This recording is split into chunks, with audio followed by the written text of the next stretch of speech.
Bonjour à tous et bienvenue dans l'invité de l'Écho sur France 24. Mon invité est Françoise Benamou, professeure d'économie à l'Université Paris 13, spécialiste du monde de la culture, membre du Cercle des économistes, auteur de nombreux livres, dont La politique culturelle dans la collection Doc en poche. Merci beaucoup d'être avec nous à l'occasion de l'ouverture du Forum d'Avignon qui a lieu cette année à Bordeaux.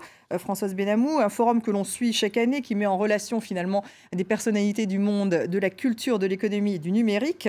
Alors on y découvre le monde de la culture, que le monde de la culture est en mutation. Vous dites d'ailleurs, vous, dans votre livre, que la politique culturelle doit composer avec 3 révolutions, la mondialisation, la numérisation et la révision des relations entre le public et le privé. Alors premier constat, Françoise Benamou, la culture est plutôt résiliente en période de crise. Comment l'expliquer ? Effectivement, quand on regarde par exemple les salles de cinéma ou quand on regarde les ventes de livres ou encore qui écoute de la musique, on se rend compte que la culture est là, elle résiste. Alors comment on peut expliquer ça ? Tout simplement, c'est un peu un antidote peut-être à la morosité. C'est pas trop cher. Ça reste abordable. Il y a tous les prix. Il y a des choses très chères et d'autres moins chères. Mais en tous les cas, ça représente quelque chose, le rêve encore. Sans doute. Et le livre a fait plutôt de bons chiffres d'ailleurs cette année tout particulièrement, hein, oui voilà, l'année dernière. Il y avait eu 4 années de recul, enfin un tout petit recul, mais enfin quand même 4 années, c'était impressionnant et c'est vrai que ça remonte et de manière pas spectaculaire, mais enfin significative. Alors qu'il y a une production de livres plus importante qu'auparavant et on en achète plus, c'est vrai que c'est surprenant puisqu'on dit qu'on ne lit plus. Alors c'est le chiffre d'affaires qui a augmenté. C'est-à-dire derrière là, il y a des achats qui ne sont pas si importants que ça. Mais c'est vrai qu'on lit un peu moins, ou du moins on lit différemment. On lit des livres, on lit des blogs, on lit toutes sortes de formes littéraires ou de formes d'écriture nouvelle. Mais le livre résiste tout de même. Il résiste. Et alors avec... il va falloir voir ce qui se passe à l'avenir. Mais enfin, c'est vrai qu'il y a cette résistance. Les gens achètent des livres. Vous voyez, par exemple, à Noël. Ils vont au musée aussi. C'est le principal cadeau au moment de Noël. 9,3 millions de visiteurs au Louvre en 2014. C'est quand même important. Au Mucem à Marseille. Ça a baissé un petit peu cette année, en 2015, du fait notamment des attentats. Ah oui, parce que le terrorisme a un impact également sur le monde de la culture. Il a un impact très fort sur tout ce qui est touristique. Et dans le cas du Louvre, c'est particulièrement fort, puisque 70% des visiteurs sont des visiteurs étrangers, très sensibles à ce genre de choses. Donc effectivement, une baisse de rentrée dans certains musées liés au terrorisme, une baisse de rentrée au théâtre aussi. Oui, et ça crée une certaine inquiétude dans les milieux culturels. Qu'est-ce que ça va devenir ? Alors c'est vrai que de ce point de vue-là, le livre ne présente pas ce danger en quelque sorte d'être menacé par les attentats, mais en revanche, c'est vrai que du côté des théâtres, des musées, etc. Tout ce qui est spectacle vivant et musée, il y a un impact exactement. Du terrorisme. Alors vous montrez également dans votre livre que la culture est comme une drogue, c'est-à-dire que finalement, plus on la consomme, plus on a envie de la consommer. Alors c'est un modèle économique propre qui finalement n'est pas du tout celui de la théorie des rendements décroissants. Voilà, c'est un modèle très atypique. C'est-à-dire normalement, pour les autres consommations, vous consommez et puis que vous êtes content du coup, donc vous consommez un peu moins de ce que vous avez commencé à consommer. Et avec la culture, c'est exactement le contraire. C'est pour ça qu'on a fait un parallèle avec la drogue, c'est-à-dire que c'est l'habitude qui crée dans le fond l'amour de la culture, le plaisir de la culture et le fait qu'on va lire de plus en plus. Celui qui ne lit pas ne sait pas qu'on peut trouver un grand plaisir à lire, et celui qui lit va lire de plus en plus. Il n'y a pas un moment où on arrive à satiété en fait. Peut-être, mais pas tant que ça. Et on observe qu'il y a beaucoup de cumulativité, c'est-à-dire ceux qui regardent la télévision, lisent, ils vont au cinéma, etc. Il n'y a pas vraiment de compétition entre les différentes pratiques culturelles. Alors, en Europe, avec 7 millions, ça crée 7 millions d'emplois, donc c'est tout de même un vivier. 3,3% de la population active. Elles sont le 3e employeur européen, finalement, ces industries de la culture, ce qui est tout de même important. Alors, elles emploient beaucoup de 15-25 ans.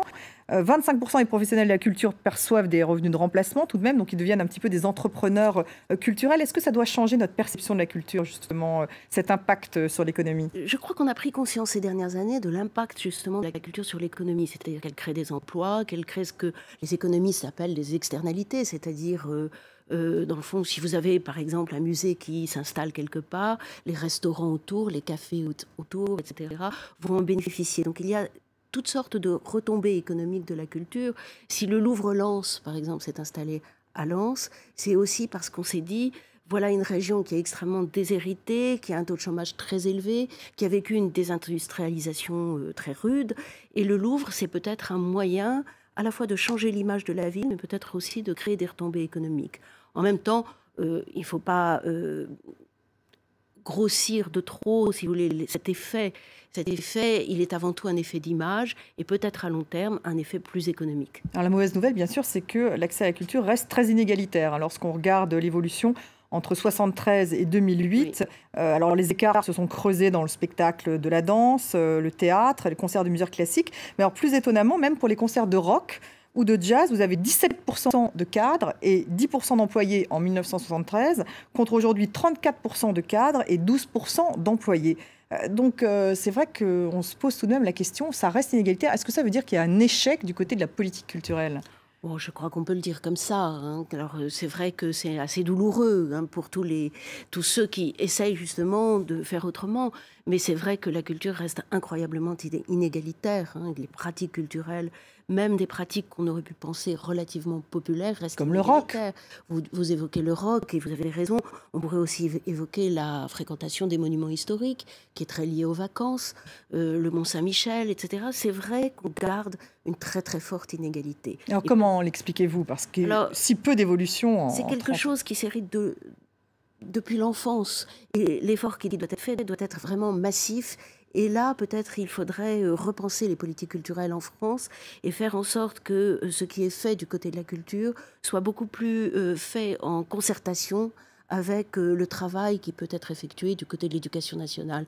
Il faut que les enfants aillent dans les musées, pas une fois, pas deux fois dans leur scolarité, mais des dizaines de fois. Il faut qu'ils aillent au théâtre. Donc ça, l'éducation nationale ne le fait insuffisamment. Elle le fait insuffisamment, elle le fait, hein, mais elle le fait insuffisamment. Il faut qu'on accueille des artistes en résidence dans les écoles, dans les lycées, dans les collèges, dans les universités. Et tout ce travail, vraiment, je dirais, pour le dire de manière très simple, il faut mettre le paquet là-dessus. C'est là que les choses se jouent. L'interaction entre l'éducation et la culture. Voilà, et les territoires également, vous en parlez beaucoup dans votre livre. On finance beaucoup la culture avec de l'argent public, donc il faut des résultats de ce côté-là, et c'est d'autant plus indispensable qu'on sait que la culture, c'est aussi un moyen de mieux vivre ensemble. Et justement, dans les territoires, que faut-il faire ? Parce que vous en parlez dans votre livre, cet accès à la culture, finalement, il y a des endroits où il n'y en a pas du tout. Alors, des efforts ont été faits, hein. C'est vrai qu'il y a de la culture un peu partout en France, mais c'est plus dans les villes que dans les territoires ruraux. Et c'est vrai que dans les banlieues, c'est très inégal. Regardez par exemple la région parisienne, le 9-3. Vous allez avoir beaucoup d'équipements culturels à Saint-Denis, vous en avez beaucoup moins à Sevran, dont on parle beaucoup aujourd'hui, pour dire pas du tout en fait. Il y en a à Aubervilliers, mais il n'y en a pas ailleurs. Et donc là, il y a un effort à faire qui doit être fait en concertation avec les associations qui font un très très gros travail. Les associations sont présentes, mais elles ne suffisent présentes. pas.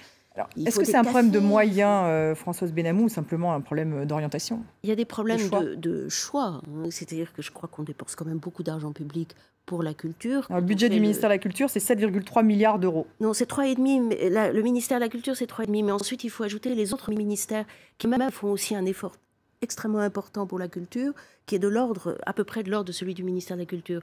Donc on arrive à plus de 7 milliards pour ce qui est du budget État, et il faut ajouter l'énorme effort qui est fait par les collectivités territoriales, les départements, les régions, mais surtout les villes, 4 milliards et demi. Donc il y a tout de même des moyens. Il y a des moyens qui sont mis. Est-ce qu'il ne faut pas les repenser un petit peu pour essayer de faire en sorte qu'ils soient réorientés vers tous les efforts de démocratisation et aussi d'équipement, notamment des banlieues. Alors on a l'impression que c'est une politique tout de même qui existe depuis très longtemps, parce que démocratiser la culture en France, c'est un débat depuis très longtemps. Et ce que vous dites, c'est que finalement, ça ne fonctionne pas. Le problème, c'est que ça ne se décrète pas. C'est-à-dire que ce sont des politiques de très long terme qui ne donnent pas des résultats immédiats. Et quand on dit à un ministre, il nous faut des résultats immédiats, là, le ministre va être tenté plutôt d'agir sur ce qui se voit dans le court terme. Et je crois qu'il faut aussi autoriser le long terme, c'est-à-dire donner du temps au temps, comme on dit si bien, et se dire que si on veut des politiques de démocratisation efficaces, eh bien, il va falloir prendre quelques années, peut-être même plus, mais ça vaut la peine.